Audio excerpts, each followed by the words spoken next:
Horror TV. The world is thinking.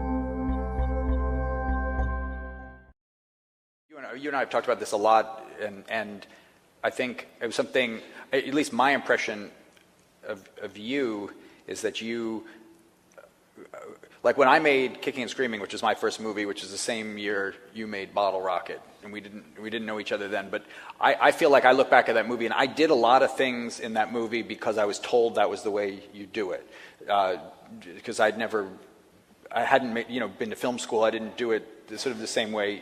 You and I in some ways came to it similarly in totally different areas, but I did things like looping that I wouldn't have done. I did the way we cut it. I let the editor cut it first, and then I went and it took me even a couple movies to kind of learn, you don't have to actually do it this way. I was really impressed, at least it's my fantasy of you. You might be able to, I'm sure you have examples that are where you did things you wish you hadn't, but that you knew immediately, no, I'm not going to do it like that. I want to do it this way.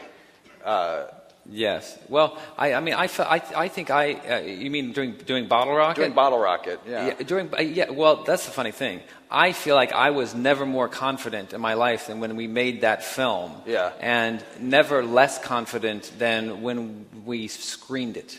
Mm-hmm. The first time we screened it was part 2 of my life. Because up to that point, my attitude was, just wait till they see this. Right.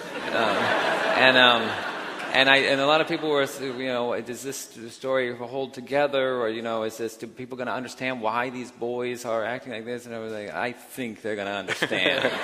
It's pretty funny. And then we screened it in you've heard me tell this many times, I suppose, but maybe they relive it. Yeah. Yes. We screened it in Santa Monica at the AMC 17 or something like that on the 3rd Street Promenade. For an audience. For an audience of 400 people. And as the reels unspooled, I was sitting in the back row with all the studio executives, everybody, and I began to see people leaving, and they were leaving in groups.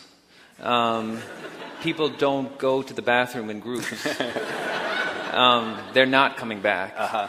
They take their coats. And it became, really excruciating. At a certain point, I left.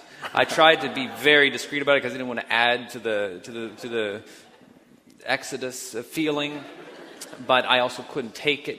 And I watched. I went up to the projection booth and watched, and they just left all through the film, and it was really a miserable thing.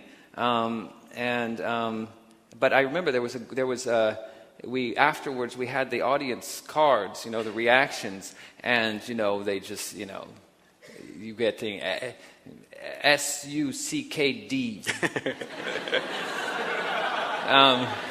That's the sort of thing you had, and a lot of things where favorite whatever none, one after another, but I remember that we were going through it, we were kind of analyzing it. Everyone's feeling bad for me, that I won't be able to do this with my life, and then I remember then I got one of these, and it was like a outline of a dissertation. This girl had sat there a lot longer than everybody else, and she'd written a whole thing, and she quoted things, and she said this stuff, and I was like, and I remember in the room, I was like, this is our audience. There was literally one positive thing, and I didn't get I was like, she's getting everything.